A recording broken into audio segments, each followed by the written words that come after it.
No matter what you think of the debates, let's celebrate Independence Day this next week. Markets are closed a day and a half, and a ton of important reports are all releasing all week. Buckle up and prepare for fireworks. You're listening to the Arbitrage Trade Weekend News. I'm your host, Darin Harper, bringing you 3 things you need to know for this weekend and 2 interviews, which are: could medical debts be removed from credit reports? And Miranda, oh brave new world, that has such people in it. Also check our winner and loser for the week in the market. The 10-year moves up to the mid 4.3s, and the 10-2 split is down to under 43.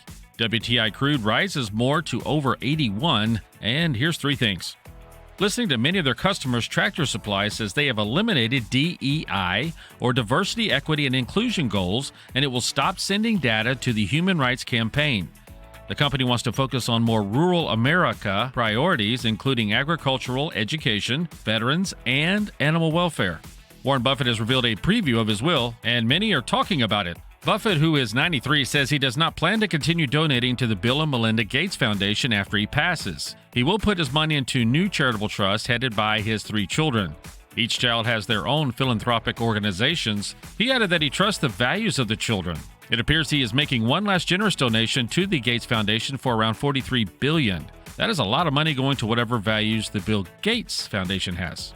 Here's the bigs for next week. Sunday, it's Social Media Day, so hey, celebrate, but I'm still taking the day off.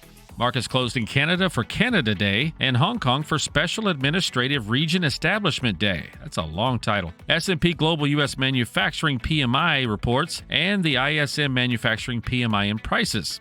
Tuesday, it's the CPI, and Powell speaks. It's important because he's speaking before the important reports that are coming out the rest of the week. And then also the important JOLTS report is coming out on Tuesday. Wednesday, the U.S. markets do close early at 1 p.m. That's Eastern Standard Time. Reports are ADP non-farm employment change, initial jobless claims, S&P Global Services PMI, ISM non-manufacturing PMI, and prices, and then the crude oil inventories and FOMC minutes. Thursday, happy Independence Day. It is July 4th. U.S. markets are closed, and I know you'll want a hot dog real bad. Friday, average hourly earnings, non-farm payrolls, unemployment rate, and the Fed monetary report. Trade while you're sleeping across time zones with Arbitrage Trade Assist. Sign up today at arbitragetrade.com. Arbitrage Trade is your trusted source for business, finance, and tech info. There are a lot of words I would use to describe my daughter. Kind, strong, hilarious. When I think about how much she's experienced in her life, on a journey that we're now on together as a family, I'll make you something to eat, okay? we can't help but be inspired by her every day. Hey, Mom, we're about to start the movie. Oh, yeah, I'll be right there. Okay. So really, we're the lucky ones. Learn about adopting a teen from foster care. You can't imagine the reward. Visit adoptuskids.org. Hi, Caroline. Welcome to the studio. Thank you so much, Darin. Awesome. We always come and talk about your blogs. And this week could be a controversial one, I think. It's funny that when we're doing this blog, it's on a Thursday, which the debate's tonight. Yes, the presidential debate is tonight. I wonder if that will bring up any. I doubt it. They won't talk about that specifically. Probably not this. But the whole concept of it might get discussed. So you wrote about, could medical debts be removed from credit reports? Yes. So one of those guys on the stage, this was his puppy, although I'd like to say it's his administration, not him. Yes, that's pretty much the way presidencies work. So tell me, you brought some stats that you wanted to lay out about how much debt people have and all that good stuff. Yes. And so this new proposal it came from the Biden administration, but it was also from the Consumer Financial Protection Bureau. They kind of did a joint announcement. So it was, we can't just say it was a Biden thing, but right. It did come some from the CFPB as well. And they say that approximately 15 million Americans have a combined medical debt of $49 billion with a B, but $49 billion in medical debt. That's just a little when you look at the whole debt the nation has. Right, true. But, spread across 15 million Americans, that's still a lot of debt per person on Absolutely. Average. And growing, of course. Sure. Of course. Yeah. So this proposal would have those medical debts not end up on your credit report. And a couple months ago, back in April, when it was National Financial Literacy Month, we talked about credit scores and credit reports and some things that end up on there. So if you need a refresher on that, feel free to go back and look that up. Well, plug it away. Hey, why not? So what typically happens if you don't pay your healthcare provider, whoever ends up sending you a bill, if you don't pay within about 3 months, then they can send it to collections. And once it goes to collections, that's when it can impact your credit score. Gotcha. So, you want to try to get those things taken care of. Once it's in collections, it will be reported after about a year. And then it can stay on your credit report for years after that. Yeah, I wonder if that's in the 7-year thing. I was thinking I had 7 years, but then I didn't want to say it and be wrong. That's a bankruptcy thing, I think, 7-11. But yes. Who knows? We're not going to give out information we're not positive about. But, I mean, health bills suck, and so does my car note, and right. So does my mortgage. And, we could go on and on. It's like, is this a slippery slope? Or well, it kind of is. What they're saying from the CFPB was that in their statement that they said that medical bills have little to no predictive value when it comes to repaying other loans, because usually medical debt is unexpected. You plan to go buy a car. You're going to have a house with a mortgage. And so you budget and you plan for those things. Right. But as I know with my husband and his medical stuff, you can all of a sudden, for example, not speaking from experience, end up in the hospital for 9 days with major surgery and in and out of ICU. Right. And now, thankfully at the time, he had good insurance. But we know we need to budget to pay his max out of pocket every year. Sure. So that's part of our family budget, but we also are a budgeting family. Right. And not everyone is. I'd say a lot or not, yeah. Right. And fortunately, he does have good insurance. But if you're out of town, you end up at an out-of-network place because you hadn't looked up where you would need to go or something like that. Those bills can really pile up quick. And if you don't have a lot of savings, even medical debt that would be your max out of pocket, $5,000 can be enough to really put people in trouble. Oh, sure. And then if you don't have a good credit score, you can't borrow the money to pay it. To pay it back, right, because your interest rate's going to be higher. And then you're just moving it from one to another. But it's right. And maybe even more percent. If you do the credit cards now, it's 30%. Right. But one of the interesting things I saw was they almost wanted to say or blame but medical bill errors. Oh, yeah. So that's another huge thing with my husband and even with me personally. I was going to ask if you experienced that. Yes, for sure, where something gets billed incorrectly. And so, always look over your EOB, always look over your bills. Make sure. I was actually, personally, within the last few months, I was sent a bill for a completely different patient. Like it was someone with my same name, but I had not been to that clinic since before I was married. It was still my maiden name. I've been married almost 17 years. And so I knew there was an issue. But, even sending a bill to a wrong person or they put in a wrong code. I'm trying to get an MRI on my neck and insurance hasn't pre-approved it yet. So rather than go ahead and then hope things work out, I said, okay, let's wait a week. And see if they approve it within the next week. Yep. So you have to stay on top of it. But billing code errors happen all the time. Sure. You've got the coding errors. Maybe they don't read the whatever the doctor writes down correctly. Or I know coding is an industry in itself. Fat fingers. I was going to say fat fingers. Yeah, I've texted the wrong thing, before. Absolutely. So, and it's a lot of numbers that go into that medical coding. Okay. Well, but at the end of the day, they still have to pay. You still owe the money. I rhymed there. Yeah, yes, you did. Very good. But yes, it's not like it's being taken away from them to pay. Right. It might put that bill even further down the list of what they're going to pay. But Right. I've always said, hey, at least throw $10 at it. If you show that you're trying to pay it off, then usually they're more lenient with you than if you just ignore them. For sure. Don't ignore them. So definitely, my mother used to kid about that when my dad's hospital bills piled up. It's like, I'll give him $1 a week. and that's Right. it. Right. But at least you're showing. That can be enough. Call them and talk to them. They want to. I mean, That's you it. know, They'd they're- rather do they're that than write it business. off because they write off so many. Exactly. So they would rather that. know they're getting something than nothing. So stay on top of it. Don't ignore it. And just pay what you can as you can. Sure. And then the roundabout way that this still could affect credit is that if it does go through the courts, then they sue you, and then you don't pay that. So it's almost like it'll still might go on your credit, but it'll be a lot further down the road. It could be further down and larger by that point in time as well. And I think the idea behind it is they want more people to be able to buy homes and stuff that they're struggling to buy now to help the economy. Well, so it's always about the money. It is always about the money. Or even, I did go back and I scanned. It stay on your credit report for 7 years. I did find 7, it. there you go. I did find it in the article. Want to make sure we circled back to both that. Right. There we go. But yes. I forgot what I was saying. I was so excited that we were right about the 7 years. That's right. Forgot what I was saying. That's all right. But I mean, it's... With the medical bills, with the 7 years, you know, you might have paid it off by 7 years, but it's still affecting your credit even after it's paid off if it stays on there for 7 years. So that might be another factor. Okay.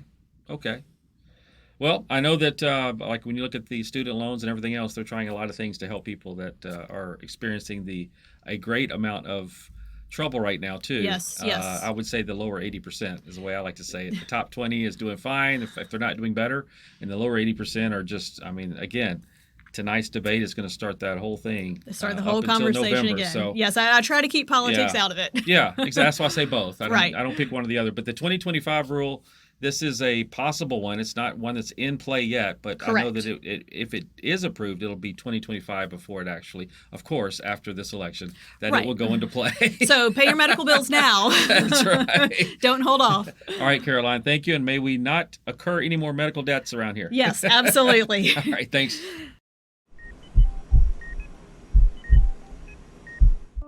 I had a pretty normal mom life.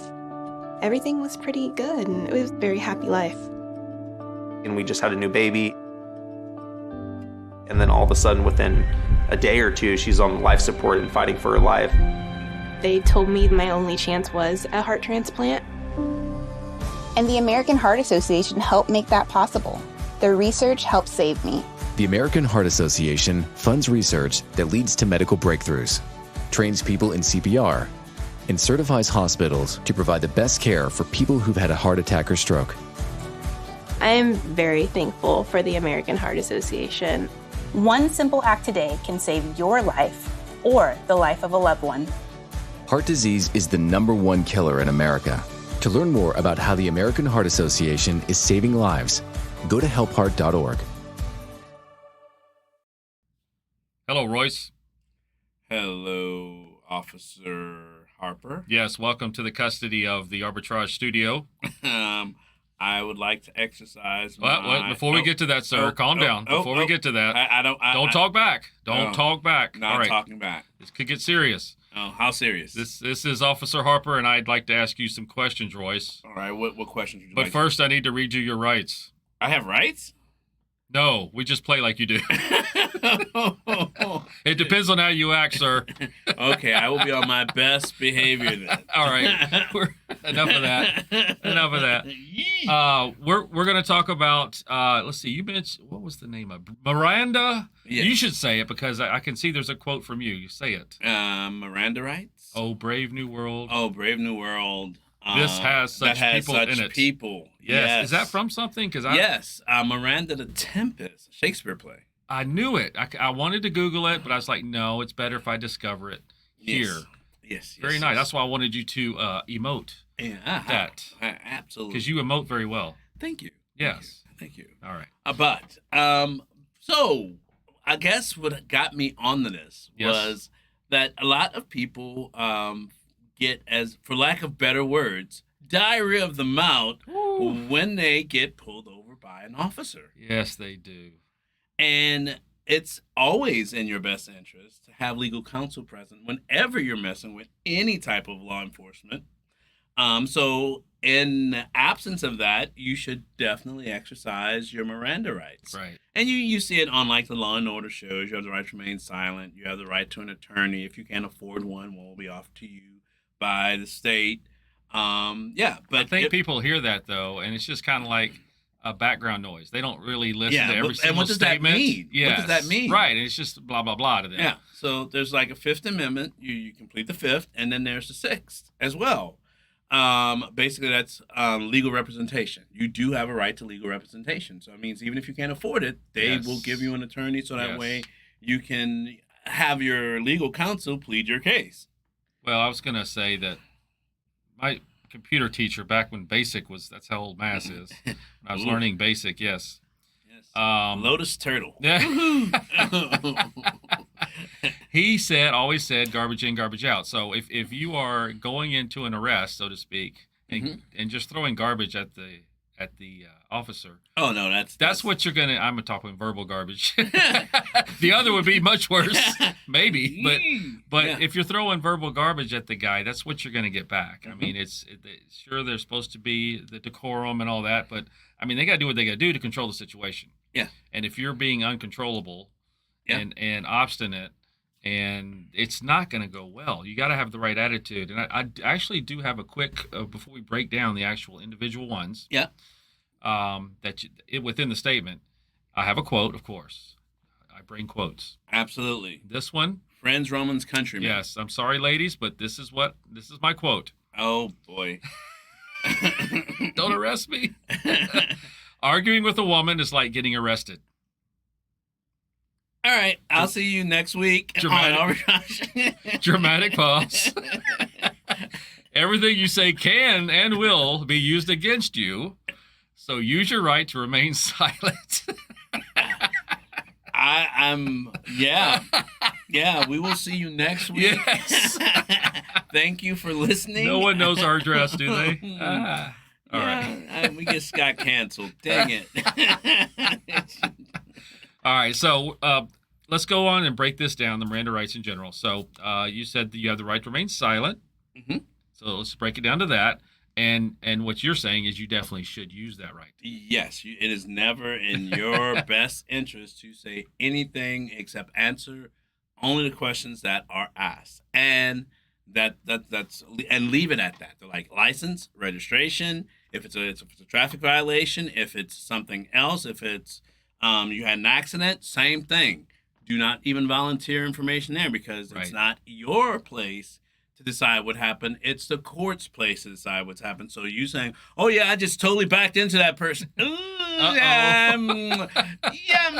now you have a witness. So yes. Anything you say can and will be used against you in a court of law. So you got to remember that before you decide if you're going to remain silent or not. Mm-hmm. Absolutely. All right. So you have the right to an attorney. You addressed that, and you also said that which is the next part. If you can't afford one, that one will be provided to you because you said that was the Sixth Amendment. Yes. You have the right to legal counsel. I have short-term memory, and then we go to well, first of all, I was just going to say this whole thing basically is self-incrimination protection is the way I see it. Yes. And basically just shut up.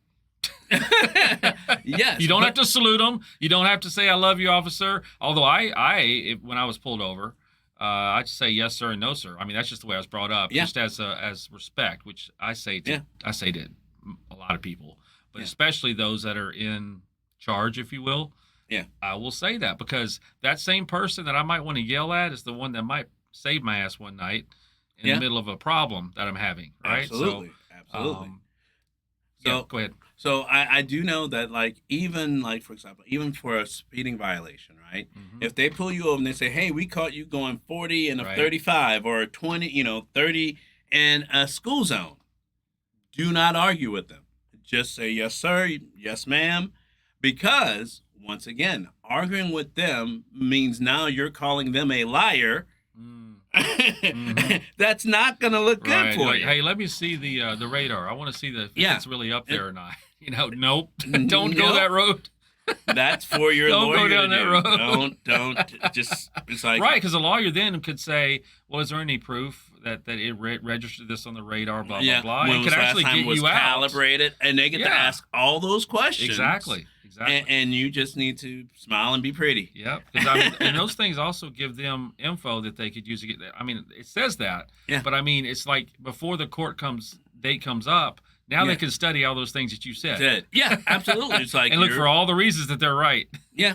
And do you know that basically you have to have probable cause to actually stop a car that's in motion?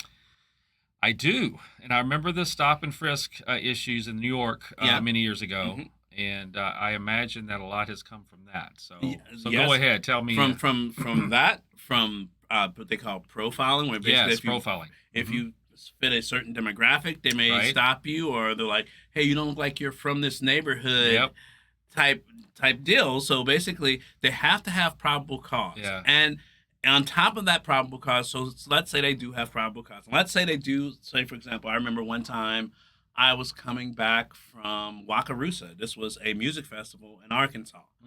I was driving my Mustang. That was a beautiful car at the time. Oh. But it was covered in mud. I mean, it was caked in mud. I drove it into like a Wakarusa. It sits in the back. Does that make it a mud tank? Go ahead. It was horrible. But you said it was sitting in a valley, I guess? And an officer pulled me over, and he's like, what are you doing with this car? I'm like, this is my goodness car. And wow. they're like, may we search your car? I'm like, no, you may not search my car. Well, he asked. But if they still continue to search their car, by the way, had nothing there. However, in them doing that, and then basically they could be violating my rights, because if you find nothing, they took a gamble, but that's for your lawyer to prove. Oh yeah, then they're in trouble. Right? Because it's like I'm like, you're not gonna find anything. The only thing I have is my medication for my high blood pressure. Exactly. That's it. I'm not selling that. So, but at the same time, I guess the car was too full of mud. I mean, literally, it was caked on. He had to have probable cause to try to stop me, and then he assumed, I guess, because I was coming from a music festival, I may have had other things on me. Exactly. And I'm like, and he even said, if I find anything, we're going downtown. I'm like, please feel free. Yep. My car is yours. Yeah, I mean, like the thing is, it's like, always be nice, always be courteous, always say thank you, and basically, like, their job is to protect and to serve. What do you think about those people who now get out their phones during the whole thing and just? Oh, you can get a ticket for that. Oh, can you? I didn't even know that. Yeah, absolutely. You're not supposed to have your phone out if it's not in the carrier. You get arrested, and have your license revoked if you don't pay the fine. Even if you're pulled out of the car and then you start doing it. Mm-hmm. Because you're using your phone while you're operating a motor vehicle. Well, I mean, if you're not operating it, though, like when you're prove stopped, that they you weren't. I got you. Yeah. It'd be one of those, he said, she said. Well, and they have you on film getting out of a car holding the phone. True. Probable cause, maybe. I don't know. I'm not a lawyer. Yeah. But a lot of people try to act like one. That's actually against the law too. Yeah, I mean, those make big hits on TikTok. You get a lot of views of people challenging authority. Yeah, that's not a good idea. That's the culture we're in right now, is challenge authority. You don't have to challenge it. It's like, if you learn to play by the rules, you can learn you can still win and right wrongs in that situation. Absolutely. Yes, that's how they got put in place. So yes. All right, man, that's great. I have not revisited Miranda rights since probably hopefully the last never have to cop show I watched. No, it's visit Miranda rights. That's right. Every time I hear the word Miranda, I just think of the movie Firefly. But that's another story altogether. Oh, we go another 4 or 5 minutes now. Absolutely. Hey, they're Reavers. I just think of Miranda Lambert. I don't know. I'm a music guy. Everyone thinks of her, and I'm going like, that's not the first thing I think of. It's not the most intelligent response, but that's what I think of. I'm too into music. All right, sir. You absolutely have a great weekend. The rest of the weekend. All right, and drive safely. I will drive safely. Keep that tank under 50. Yes, sir. Yes, sir. Bye. Bye-bye. We all make promises, big and small, tested over time and distance, tried by circumstances and decisions. I pledge allegiance to the flag of the United States of America. I do solemnly swear to bear true faith and allegiance. To help you when you're in need. To tell the truth, the whole truth, and nothing but the truth. To be considerate and caring. Courageous and strong. For better for worse, in sickness and in health, to love and cherish, to be your loving, faithful friend, partner, child, parent, neighbor. One of our most important commitments is to support our nation's veterans. Learn how you can help a veteran going through a difficult time by visiting maketheconnection.net. This week's market winner and loser. The loser is Cassava Sciences, or SAVA, and they are headquartered in Texas. And they develop novel drugs and diagnostics, and they focus on developing product candidates intended for the treatment of Alzheimer's disease.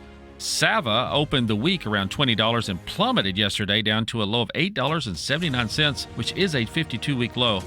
News of a Maryland grand jury indicted a company-paid researcher and consultant on fraud charges regarding to Alzheimer's drug Simufilam. I'm sorry if I said that wrong. And he is accused of falsifying data. 52-week high of $32.10, 52-week low of the $8.79. The winner is Wheeler Real Estate Investment Trust, or WHLR, and they're headquartered in Virginia. They acquire, finance, develop, lease, own, and manage retail properties. This stock was worth over $65,000 in 2012, and it has whittled its way down to here. It was worth over $1,100 within these 52 weeks. I'd love to know the full story here, but nevertheless, this week began at $13.20 and ran up to almost $30 yesterday. Interesting. 52-week high there of $1,130.40 and a 52-week low of $7.35. Visit arbitragetrade.com and learn about Pips, our AI bot, who lets you stop watching and start living. We are not financial advisors. We provide an AI bot algorithm service. Thank you for joining us today for another edition of Arbitrage Weekend News. Log into arbitragetrade.com to read our wide variety of blogs and educate yourself on Trade Assist and Forex trading, or even how to make passive money with our Trade Assist affiliate marketer program. You can even get to know our cute little AI bot called Pips. Arbitrage Trade Analytics LLC is a privately held research company. Arbitrage Trade Analytics LLC is solely responsible for the preparation and distribution of the contents of this podcast. The opinions offered in this podcast are for informational purposes only and are not intended to function as investment advice. Seek a duly licensed professional for investment advice. For more information about the informational research and services offered by Arbitrage Trade Analytics LLC, please visit arbitragetrade.com.